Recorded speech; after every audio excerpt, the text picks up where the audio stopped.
Gloria a Dios. Dios le bendiga a todos los que están aquí, también todos los que están viendo. Vamos a comenzar este servicio, amén. Gloria a Dios, aleluya. Gloria a Dios. Espero que se gocen con estas alabanzas y puedan recibir palabra de Dios en esta noche, aleluya.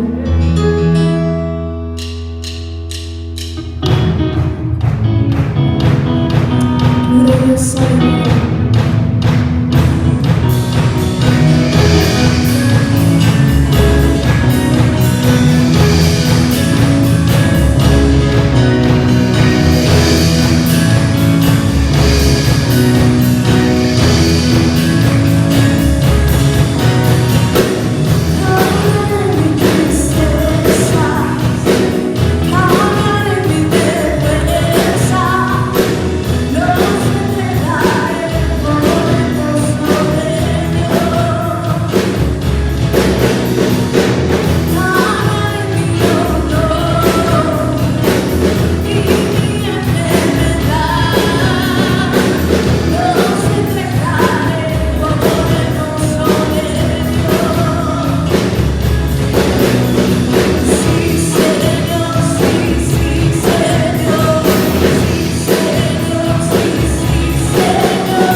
Gloria al Señor.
Señor.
Aleluya, gloria al Señor.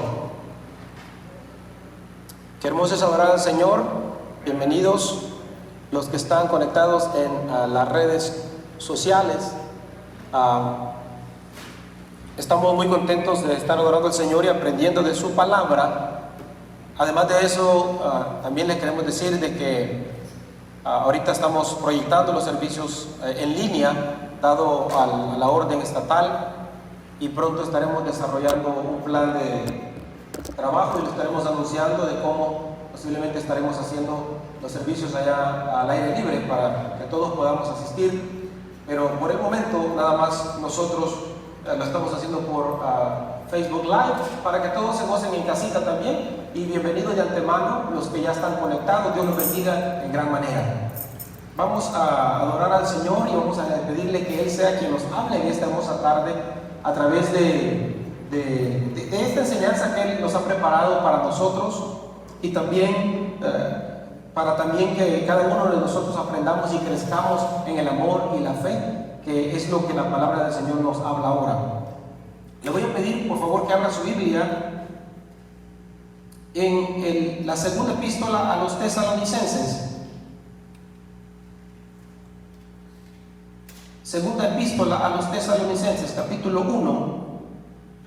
Vamos a leer el capítulo completo para entender el contexto de la enseñanza de ahora y que Dios nos ayude a aprender y también a crecer en la fe, en el Señor. En segunda Tesalonicenses, recordemos que yo he estado enseñando en primera carta a los Tesalonicenses, y lo que estamos haciendo es una secuencia a lo que fue Primera Tesalonicenses, ya que este libro casi es considerado, o estas cartas son consideradas casi una sola, porque fueron escritas seguido en el año 51 después de Cristo aproximadamente, y además de eso el tema es el mismo, lo que es la venida del Señor, lo que es cómo vivir antes de que el Señor venga por su iglesia. Y también en este libro vamos a empezar a estudiar, habla de qué será cuando venga el hijo de perdición y después el juicio del final. Y eso es una de las cosas que yo voy a tocar ahora como enseñanza, bajo el tema Dios juzgará a los pecadores en la venida de Cristo. Y ese es el tema de ahora, Dios juzgará a los pecadores en la venida de Cristo. Y voy a leerlo en el nombre del Padre y del Hijo y del Espíritu Santo. Pablo, Silvano y Timoteo, a la iglesia de los Tesalonicenses, en nuestro Señor Padre y el Señor Jesucristo, gracia y paz a vosotros, de nuestro Padre y Señor y del Señor Jesucristo. Y dice, debemos siempre, en el versículo 3, dar gracias a Dios por vosotros, hermanos, como es digno, por cuanto vuestra fe va creciendo y el amor de todos y cada uno de vosotros abunda para con los demás, tanto que nosotros mismos nos gloriamos de vosotros en las iglesias de Dios, por vuestra paciencia y fe en todas vuestras persecuciones y tribulaciones que soportáis. Esto es, dice, demostración del justo juicio de Dios, para que seáis tenidos por dignos del reino de Dios, por el cual asimismo padecéis. Porque es justo delante de Dios pagar con tribulación a los que os atribulan, y a vosotros que sois atribulados, daros reposo por nosotros, cuando se manifieste el Señor Jesús desde el cielo, con los ángeles de su poder, en su llama de fuego, para dar retribución a los que no conocieron a Dios, ni obedecen al Evangelio de nuestro Señor Jesucristo, los cuales sufrirán pena de eterna perdición, excluidos de la presencia del Señor y de la gloria de su poder. Cuando venga en aquel día para ser glorificado en sus santos y ser admirado en todos los que creyeron, por cuanto nuestro testimonio ha sido creído entre vosotros. Por lo cual asimismo oramos siempre por vosotros, para que nuestro Dios os tenga por dignos de su llamamiento y que cumpla todo propósito de bondad y toda obra de fe con su poder, para que en el nombre de nuestro Señor Jesucristo sea glorificado en vosotros y vosotros en Él, por la gracia de nuestro Dios y del Señor Jesucristo. Padre, en este momento te damos gracias, te damos adoración, te bendecimos y te pedimos, Señor, que seas tú hablándonos, que seas tú enseñándonos en esta tarde hermosa, que seas tú hablando al amigo, especialmente que está escuchando a través de las redes sociales, que, Señor, tu plan para la humanidad es grandioso, pero a la vez, Señor, el humano tiene que responderte. Nosotros tenemos que responder a tu llamado. Y nosotros estamos aquí para decirte que queremos responder a ese llamado. Y esperamos, Padre, que los que están allá afuera puedan también abrir su corazón a ti, mi Dios. Eso te lo pido, Padre, en el nombre de Jesús. Amén. Gloria al Señor. Bueno, repito el tema. Dios juzgará a los pecadores en la venida de Cristo. La epístola de los Tesalonicenses, en el caso de esta que estamos leyendo, la segunda, fue escrita por varias razones. Una fue para alentar a los nuevos creyentes de Tesalónica, otro fue para disciplinarlos en la vida cristiana y a enseñarles a cómo ganarse la vida cotidiana. Y lo otro era para también corregir unas creencias erróneas que ellos habían empezado a oír de otros maestros falsos, especialmente relacionada con la venida de Cristo o el día del Señor, como él lo titula aquí en este capítulo. Entonces, para empezar, el versículo 2 o capítulo 2, versículo 2 dice: no os dejéis mover fácilmente de vuestro modo de pensar, ni os conturbéis ni por espíritu, ni por palabra, ni por carta, como si fuera nuestra, en el sentido de que el día del Señor está cerca. Entonces ahí él aclara y dice: si alguien les enseña una enseñanza errónea en cuanto al día del Señor, hasta si nosotros mismos te enseñamos mal, dice, tengan cuidado, les estamos alertando que esto no va a acontecer. Más adelante explica por qué no va a acontecer en ese momento, o de repente, como algunos piensan que, por ejemplo, ahorita que estamos pasando la pandemia del COVID, algunos piensan que ya es el fin del mundo. Y hay muchos acontecimientos todavía por qué pasar, o que tienen que pasar para que la venida de Cristo o el día del Señor acontezca.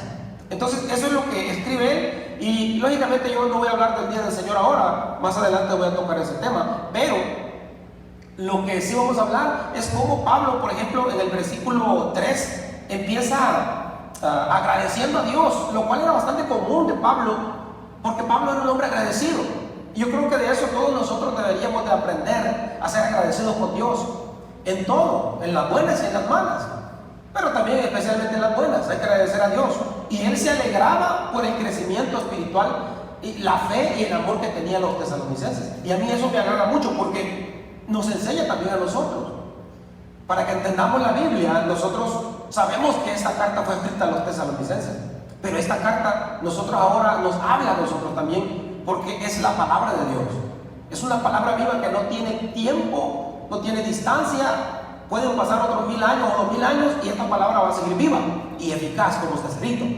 Entonces dice el versículo 3, lo repito, dice: debemos siempre de dar gracias a Dios por todos vosotros, dice, hermanos, como es digno. Y aclara por qué, dice: por vuestra fe, porque va creciendo, su fe va creciendo, el amor de todos, y dice, y cada uno de vosotros que abunda para con los demás. Entonces Pablo agradece a Dios primeramente porque la iglesia de Tesalónica estaba creciendo espiritualmente, en la fe, en el amor. Y yo creo fielmente que estos son los ingredientes número 1 para la iglesia cristiana de hoy en día. Uno como pastor se alegra cuando una iglesia crece espiritualmente. Uno se entristece cuando hay personas que están ocupando un asiento por años y años no agarran un privilegio, no aprenden libros de la Biblia, no predican, no hacen nada, para fin y al cabo ni siquiera diezman ni ofrendan. Entonces ¿verdad? Están ahí sentados nada más, pasa el tiempo y ellos lo mismo, los demás crecen, llegan nuevos cristianos recién convertidos, los que recién llegan a la iglesia empiezan a poder y honran al Señor, Dios los usa predicando, trayendo almas a la iglesia. Mientras tanto, el que ha estado por 30 años en la iglesia sentado todavía ahí sin dar fruto. Entonces, la alegría de un líder pastor, de alguien que está a cargo de una iglesia, es de que la iglesia crezca, de que los hermanos crezcan en la fe y que no se queden enanos espirituales.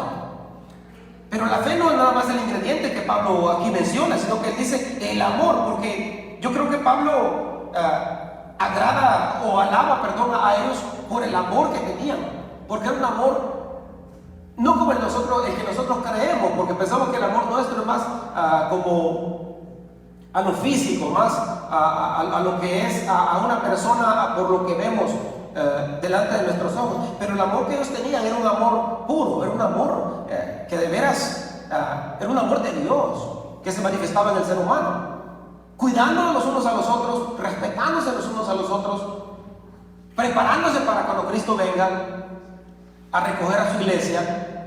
Pero también era un amor dado, porque el amor también es dar. Y ellos eran unas personas que eran dadivosas, daban a la obra de Dios. Entonces le dice el Señor a través de Pablo: yo admiro, yo doy gracias a Dios por el amor que ustedes tienen, tesalonicenses, porque la verdad, como en una enseñanza pasada ya Dios me permitió dar, los tesalonicenses habían causado buenos rumores. Los tesalonicenses habían causado que la demás gente alrededor empezaran a hablar bien de ellos, pero las cosas que hablaban de ellos eran bonitas. Y yo quisiera que de la iglesia de Tajanga y de la iglesia cristiana en general, que la gente del mundo hablara bonito, que dijera: wow, es que yo quisiera ser parte de esa iglesia, es que yo quisiera ser cristiano como él, como ella, porque cómo ama a Dios y qué fe tiene. Y eso es lo que Pablo está diciendo aquí. Yo agradezco de que usted crezca espiritualmente, yo agradezco que cada uno aquí crezca espiritualmente, que los que me están escuchando y que vienen a nuestra iglesia, yo agradezco a Dios porque crece cada día. Pero si no está creciendo, yo me voy a preocupar, ¿verdad? Entonces Pablo también les elogia por otra cosa, por su paciencia, y dice que el elogio no nada más lo da él, sino que otras iglesias. Ve el versículo 4 que dice: tanto, dice, que nosotros mismos nos gloriamos de vosotros, en las iglesias de Dios. Oiga bien, nosotros mismos cuando vamos a las iglesias de Dios, no nada más a la iglesia de Dios Pentecostal MI, a todas las iglesias de Dios en el mundo, cuando nosotros vamos, dice, cuando nosotros visitamos otras iglesias, nos gloriamos nosotros de ustedes por vuestra paciencia y fe en todas vuestras persecuciones y tribulaciones que soportáis. Entonces, los tesalonicenses de por sí estaban viviendo su fe, su amor en Cristo, pero a la vez en medio de las tribulaciones, en medio de las persecuciones. Porque es fácil servir a Dios y tener fe en Dios cuando todo está bien. Es fácil servir a Dios cuando no hay enfermedad, cuando el COVID todavía no ha tocado la casa. Es fácil agradar y adorar a Dios y tener fe en Dios. Pero cuando viene la enfermedad, ¿qué pasa? ¿Creemos en Él todavía? Cuando nos quitan el trabajo, ¿todavía seguimos creyendo en Dios? Cuando no podemos pagar la renta o comprar lo que necesitamos, ¿seguimos teniendo fe? Y si un día la iglesia fuera perseguida, como los tesalonicenses, nosotros también seguiríamos teniendo fe. Y yo creo que esa es la pregunta más importante para este día. Nosotros, en medio incluso de la tribulación, que yo voy a aclarar algo. Algunos piensan que la gran tribulación ya empezó por el COVID. Y hermano, esto no ha empezado nada. La gran tribulación, eso falta. Es que la gran tribulación es una cosa seria. Aunque voy a mencionar un poco la tribulación ahora, pero la gran tribulación es algo histórico. Dice la Biblia que no ha habido jamás, ni lo habrá jamás, es la única. Va a ser grande, horrenda, horrible. O sea, ahorita todos estamos bien todavía. Entonces, fue una de las cosas que Pablo corrigió, como le dije a los tesalonicenses, que no se confundieran en eso. Entonces, los tesalonicenses, en medio de las pruebas y las tribulaciones, seguían siendo fieles y tenían paciencia. No nada más eso, sino que si nosotros hablamos ya de la historia y voy a leer unos nombres aquí de los perseguidores de la iglesia que fueron aproximadamente de la iglesia primitiva. La iglesia, el gobierno romano persiguió o hubo 10 persecuciones hacia los cristianos antiguos. Uno empezó con Nerón, que en el caso de los tesalonicenses, Nerón fue el que encabezó la primera persecución contra la iglesia cristiana. Los mataba. Ustedes han escuchado la historia de los círculos romanos, cuando los ponían en medio de la arena y allí peleaban con bestias, con leones, con osos, y los cristianos, muchos de ellos salían vencedores, pero finalmente los mataban, los perseguían. Y así fue como la iglesia se esparció. La iglesia salió de Israel, de Jerusalén, y fue a todo el mundo. Fueron dispersados. ¿Por qué? Porque hubo una persecución por medio de Nerón. Y así después vino otra por Domiciano, después por Trajano, por Marco Aurelio, Septimio Severo, Maximiano, Decio, Valeriano, Aureliano y Diocleciano. Fueron 10 persecuciones romanas que sufrieron la iglesia primitiva. Entonces, en medio de esa tribulación del emperador Nerón, uno de los más nefastos perseguidores de la iglesia, que algunos lo consideraron hasta el anticristo de ese entonces, pero por medio de eso, ahora ellos estaban siendo probados.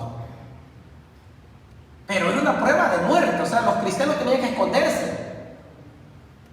Hay una historia de un libro que llamado Las Catacumbas, que cuando usted lo lee se queda consternado, se queda como que su fe se renueva y dice: Señor, pero ¿quién soy yo? ¿Qué estoy haciendo yo aquí como cristiano en la tierra? Cuando ellos se escondían en unos laberintos a adorar a Dios, como quizás ahora muchas veces vamos a empezar a hacerlo, porque el gobierno ahora, ley tras ley, no se puede reunir, no pueden hacer cosas dentro de la iglesia.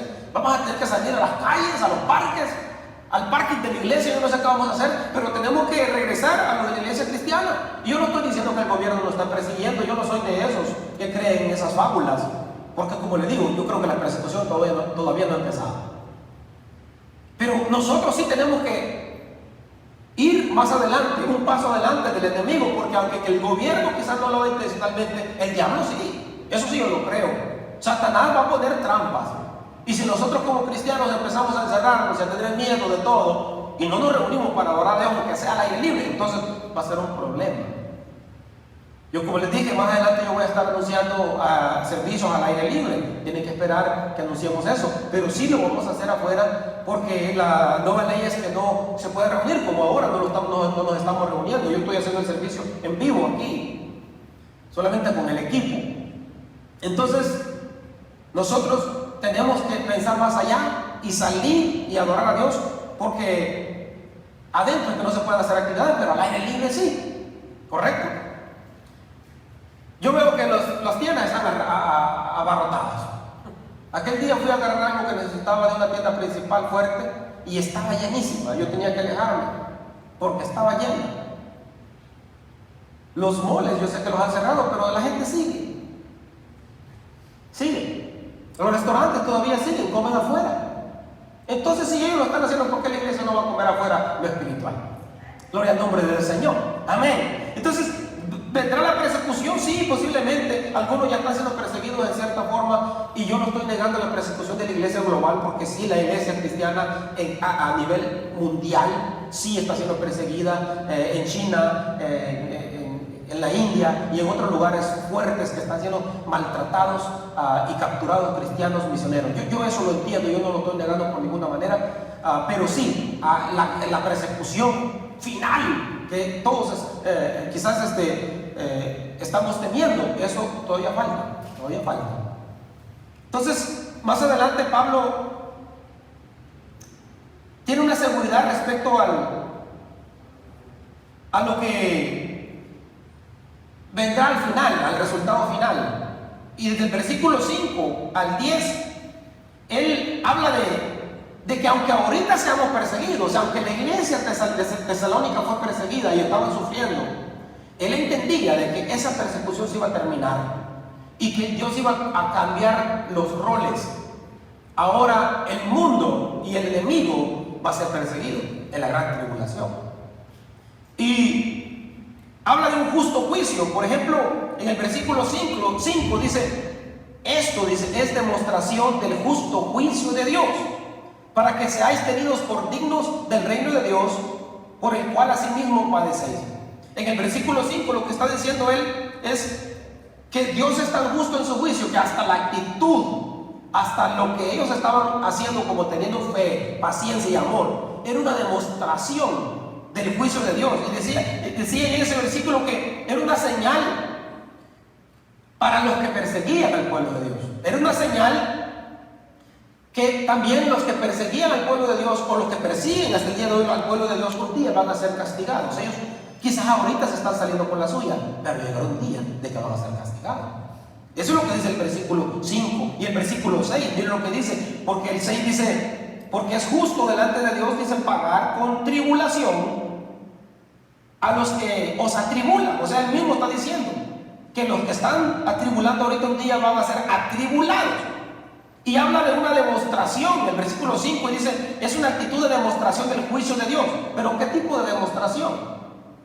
Como que es algo contradictorio para algunos, si lo leen así rápidamente. Pero dice, es una actitud de demostración del justo juicio de Dios. ¿Por qué? Porque Dios los consideraba a ellos justos y dignos del reino de Dios.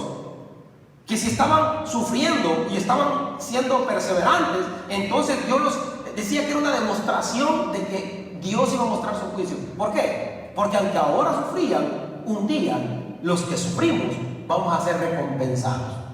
Por eso dice la Biblia que bienaventurados los que sufren, porque ellos van a ser los que van a recibir de Dios, van a recibir la recompensa de Dios, los que sufrimos en el Evangelio. El versículo 7 habla de dar reposo, y ese reposo es el que le estoy hablando. ¿Cuál reposo? Ahorita quizás el impío se vanagloria. Ahorita quizás el hombre malo dice, ay, nosotros estamos haciendo lo que queramos, y si queremos perseguir y poner trabas a la iglesia, le ponemos. Porque yo siento que hay una área política que a la iglesia, por ejemplo, la quieren hasta callar muchas veces. Si se menciona algo fuerte que está en la Biblia, hasta quieren ya quitarlo de las redes sociales, de YouTube, hasta incluso de Facebook.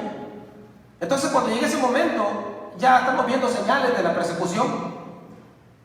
Pero aunque la gente quiera callar, nosotros tenemos que decir que un día Dios va a empezar a pagar o a hacer juicio con lo que están haciendo lo malo.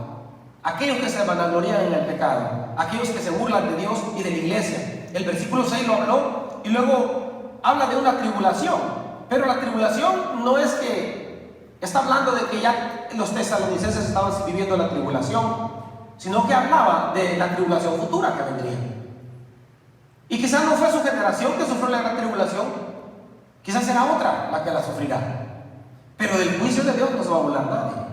Todos compadeceremos ante el tribunal de Cristo como cristianos, y todo el mundo sin Cristo va a compadecer ante el gran trono blanco en el día del juicio final. O sea, de aquí nadie se va a escapar. Entonces, el versículo 6 hablaba de la tribulación, que en realidad está plasmada en el capítulo 6 de Apocalipsis, que yo no lo voy a hablar, que allá empieza la gran tribulación del 6 en adelante, hasta el 19.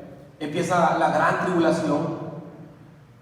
Que estamos hablando de la futura, pero el castigo va a ser hasta el fin del mundo, o del sistema que nosotros conocemos. Ese castigo que Dios está hablando aquí no va a venir a los impíos quizás inmediatamente, aunque yo pienso que el que hace lo malo, la vida misma le paga mal.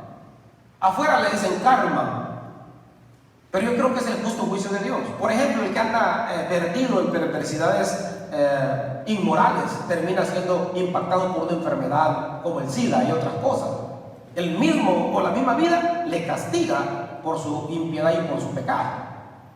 Pero de todas maneras vendrá un día, al final de todo lo que del sistema del mundo que nosotros conocemos, cuando Cristo venga en su juicio final, que está plasmado aquí en el capítulo 1, versículos 7 al 10, y Apocalipsis 19, 21. 19, 11 al 21, que habla ya del juicio final, ya cuando todos serán condenados, incluyendo Satanás, el falso profeta y la bestia, que serán lanzados al lago de fuego. Está hablando en ese entonces que finalmente el impío recibirá su castigo, porque así como el que es bueno y hace lo bueno delante de Dios, Dios lo recompensa para bien, también el que hace lo malo un día va a recibir su recompensa para mal. Pero cuando hablamos de eso también, el alivio de los tesalonicenses, el alivio que ellos tenían era de que iban a ser arrebatados antes de que viniera esa tribulación. Por ejemplo, primera Tesalonicenses 4, 16 y 17 habla de que un día la iglesia será arrebatada, y eso será el primer alivio que le va a dar a la iglesia. Como que dicen, no todos van a pasar la tribulación, algunos van a ser arrebatados, y yo le estoy dando esa palabra que se les dio a los tesalonicenses, pero hay que aplicarla para nosotros también. Que aunque nosotros ahorita suframos, Dios dice, un día va a empezar mi justo juicio, primero trayendo a mi iglesia para conmigo, y ese gozo se va a completar ya cuando Dios o Jesucristo venga a establecer su reino milenial aquí en la tierra y reine sobre la tierra. Que pues los teólogos enseñan, cristianos enseñan que será el reino cuando Cristo reinará con su pueblo. Y la Biblia lo enseña ahí también, en el Apocalipsis. Entonces, en el capítulo 6, por ejemplo, y capítulo 19, 14 al 15 de Apocalipsis, que yo no se lo voy a leer, nada más se lo voy a resumir. Ahí será el alivio completo de los cristianos, porque en ese entonces lo que va a reinar en la tierra va a ser la justicia. El pecado se desaparecerá, porque Cristo ya ha vencido la muerte y el pecado en ese entonces. Y además de eso, Cristo va a vindicar a la iglesia, la va a restablecer y le va a dar un puesto con lo que le llamamos en la Biblia o la teología, las coronas, los premios, si me permite usar esa palabra, para el cristiano que haya seguido a Cristo fielmente. Entonces, hasta ahí se va a completar el gozo de la iglesia, que ahorita está pasando tribulación, pero que un día Dios la va a levantar y la va a usar. Y cuando me refiero a tribulación, una vez más, me refiero a los problemas de la vida, a las dificultades de la vida, a las necesidades incluso, y quizás muchas veces hasta críticas de la iglesia o hacia la iglesia. En el versículo 9, Pablo habla de la perdición eterna y dice, y no temáis a los que matan al cuerpo. También dice Mateo 10, 28, mas al alma no puede matar. Temed más bien a aquel que puede destruir el alma y el cuerpo en el infierno. Y en el versículo 9, a ese versículo de Mateo 10, 28, se está refiriendo Pablo. Y dice Pablo en el versículo 9, los cuales sufrirán pena de eterna perdición, excluidos de la presencia de Dios y de la gloria de su poder. Algunos lo consideran la muerte segunda, porque la muerte, en realidad la muerte espiritual es la separación de Dios.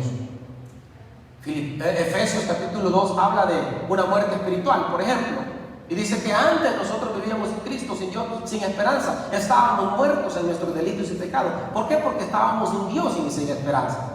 Y habla de una muerte espiritual que vendrá en un futuro. Porque ¿qué es lo que nos da vida a nosotros ahora? Pues Dios. Queramos reconocerlo o no, quien nos dio el hálito de vida, el aliento de vida, es Dios. Y el día que Dios quiere, Él quita ese aliento de vida y nos deja a nosotros como el muñeco de barro que formó en Génesis 1. O sea, es Dios, nosotros todos dependemos de Dios. Entonces esa bendición de tener a Dios en nosotros, aunque, ¿sabe una cosa? Hasta el hombre que no conoce de Dios o que no quiere aceptar a Dios, tiene algo de Dios en él. Porque el hombre tiene alma, cuerpo y espíritu. Y el espíritu que tiene es que Dios se lo sopló. Eso todavía lo tiene ahí, un día Dios se lo va a pedir. Dice en Eclesiastés capítulo 12, 7 en adelante. O sea, Dios va a quitar la maravilla de que el hombre todavía no ha logrado entender, de que la maravilla más grande que uno como ser humano puede entender es de que somos seres vivientes porque Dios vive en nosotros y Dios nos ha dado la vida. Pero llegará un día de que el versículo 9 dice, habrá una muerte y un castigo juntamente con esa separación de Dios. Y dice el 9 una vez más, los cuales sufrirán pena de eterna perdición, excluidos de la presencia del Señor y de la gloria de su poder. O sea, los que están perdidos eternamente ya no tendrán acceso a Dios, jamás. Jamás. Ese es un castigo grande, el peor castigo, porque si este mundo estuviera, por ejemplo, sin Dios, o que no hubiera evangelio en la tierra, este mundo fuera un desorden total. Lo que detiene todo esto que está pasando a que se vuelva peor es el Evangelio y la iglesia aquí en la tierra, el Espíritu Santo que habita en la iglesia. Amén. Entonces Pablo dice, ellos van a recibir básicamente el castigo del infierno, como Mateo 10:28 lo dice. Van a recibir el castigo del infierno en el lago de fuego. Y el versículo 10 habla de que Cristo será glorificado. Y dice el versículo 10, cuando venga en aquel día para ser glorificado en sus santos y ser admirado en todos los que creyeron. Y en paréntesis dice, por cuanto nuestro testimonio ha sido creído entre vosotros. Y quiero parar aquí un poco porque esto se refiere cuando Cristo venga con poder y gloria a destruir al sistema de este mundo, que se cree que será al final de la gran tribulación. Va a venir Cristo, va a venir a destruir, la tierra va a arder, dice Pedro, como una escopa de coco, digamos, cuando es encendida y arde, así va a ser la tierra purificada. Y cuando Él venga a purificar la tierra, va también a dar justo juicio y va a venir a establecer su reino. Cuando habla de la venida de Cristo, menciona a los santos que vienen con Él. Pero recordemos de que no está diciendo de otros santos, sino que de la iglesia misma que ya arrebató, según Tesalonicenses 4:17. Va a ser una iglesia arrebatada que vendrá ya con Cristo, porque viene con sus santos y con sus ángeles. Lo que está haciendo Pablo aquí es mezclando la teología de antes y el después. Si nosotros leemos la carta así enseguida y no le paramos, ¿verdad?, a analizarla y a escudriñarla, nos confundimos. Pero lo que está diciendo él, un día vendrá Cristo a destruir el sistema de este siglo y va a venir a establecer su reino milenial, según Apocalipsis 19:11 en adelante, que va a venir a establecer un reino puro, limpio, cuando el león y el oso jugarán y no se harán daño, cuando el niño meterá su mano en la cueva de la serpiente y no le morderá. Ese día llegará. Entonces dice, cuando ya el Señor venga a hacer juicio, dice, va a venir con sus santos. Si lo leemos consecutivamente, vamos a pensar de que viene con otros santos. No, viene con la iglesia. Porque ¿quién va a reinar con Cristo? La iglesia. Reinará con Cristo 1000 años. Y estaremos para siempre con el Señor, eternamente también. Gloria al nombre del Señor. Entonces, en los versículos 11 y 12 ya Pablo empieza a orar por ellos y les dice, por lo cual asimismo oramos siempre por vosotros, para que nuestro Dios os tenga por dignos de su llamamiento y cumpla todo propósito de bondad y toda obra de fe con su poder, para que el nombre de nuestro Señor Jesucristo sea glorificado en vosotros y vosotros en Él, por la gracia de nuestro Señor Jesucristo. Lo que Pablo al final está haciendo es dándole conclusión a este capítulo y dice, así como nosotros damos gracias a Dios por ustedes, por lo que han crecido, por lo que se han fortalecido en medio de la tribulación, también Él ora por ellos y les dice, yo deseo que sigan creciendo, que nunca se aparten del Evangelio. Porque ¿cuál es la oración, hermano, del líder, del pastor, del que está a cargo de un grupo, de una iglesia? ¿Cuál es la oración? De que Dios guarde a todos y que ninguno se pierda. Y Pablo dice, yo oro por ustedes para que ustedes sean dignos del llamamiento, para que sean que su bondad sea completa en ustedes, que la obra por fe siga trabajando en ustedes. O sea, para que sigan siendo cristianos que hacen y no nada más hablan. Cristianos que yo le voy a decir, y esto va a ser como forma de conclusión de la enseñanza de hoy. Quizás el tema no es tan agradable, porque el tema es Dios juzgará a los pecadores en la venida de Cristo. Ese es el tema de ahora. Aunque habla de la iglesia y que la iglesia tiene que perseverar, pero yo le voy a decir, la oración de todo pastor es de que la iglesia se afirme, que la iglesia ame el Evangelio, que la iglesia desee y anhele buscar a Dios. Yo le voy a dar un ejemplo, y aquí voy a terminar con un tiro de gracia. Hubo como 3 meses casi 4, de que la iglesia no se estuvo reuniendo casi, puro en casa, en línea, y nos reunimos aquí como ahora, puro internet, pura online, y la gente en la iglesia en casa. Algunos decían, ay, cuando empezó el servicio, que no sé qué, que no sé cuándo. Se paró esto, se abrió como por 2 semanitas nada más, se abrió la iglesia y algunos brillaban todavía por su ausencia. Mi pregunta es, ¿qué hacían en la casa? ¿O aman más el trabajo que la iglesia? Porque si fuera por mí, yo venía hasta corriendo, hasta sin zapatos me hubiera venido para la iglesia. Ahora se volvió a hacer a la iglesia, ahora algunos ni siquiera han llamado si quieren venir. ¿O cómo vamos a hacer? Algunos andan en la Luna, en Marte, o yo no sé por dónde, hasta por Pluto, que ya lo desahuciaron como planeta. ¿Saben dónde andan? Pero el pastor, el Hijo de Dios, el líder, siempre está anhelando que la iglesia busque de Dios y que no ande el pastor detrás correteándolo. Mire, hermano, venga, no. No, ya no es tiempo de eso. Es tiempo de que la iglesia crezca, que la iglesia sea firme, que Cristo se glorifique en la iglesia y que la gracia de Dios fluya en todos nosotros. Aleluya. Bendito el nombre del Señor. Esta enseñanza yo creo que era para más tiempo, pero la vamos a dejar aquí. Vamos a seguir estudiando el libro o la segunda carta de Tesalonicenses. Y a mí me encanta ir verso por verso, porque ese es el verdadero estudio.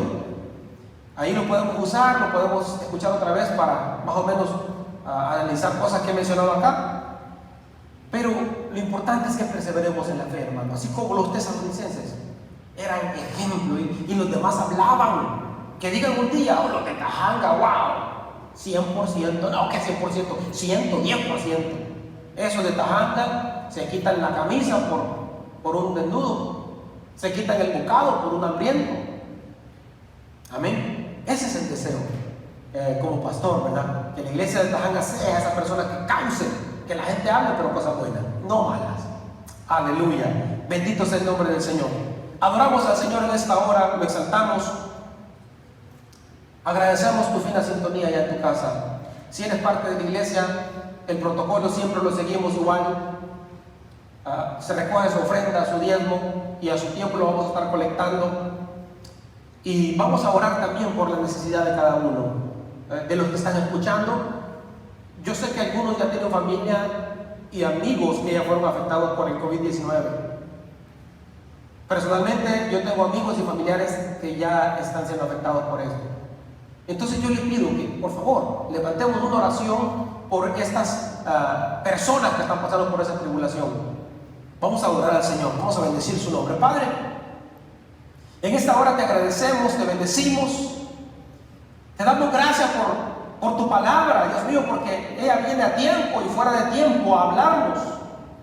Y yo te ruego, Señor, por el que está pasando ya por ese problema, esa tribulación del COVID-19. Señor, que sea tu mano poderosa liberándolos, sanándolos, sacándolos victoriosos, Señor glorioso. Bendecimos tu nombre, oh Jesucristo. Oh Señor, te pedimos por Wilson, que está en El Salvador, ese amigo nuestro, que seas tú restaurándolo totalmente, mi Dios amado. Te pedimos por el reverendo Rincón, allá en el este, Señor amado, glorifícate en su vida, ayúdalo, restáuralo, Dios mío, de esta situación también que le está pasando del COVID-19. A todos aquellos, señores, que están pasando por dificultades de este índole, te pedimos que los mantengas sanos, que los restaures, Señor amado. Te pedimos por el hermano Denis, que seas tú ayudándolo, Dios mío, de esa situación también médica, que no es el COVID, pero Dios mío, yo sé que tú lo estás fortaleciendo también en la necesidad que le está pasando. Señor, te lo pedimos todo en el nombre maravilloso de Jesucristo. Gracias, mi Dios amado. Amén y amén. Aleluya. Dios te bendiga.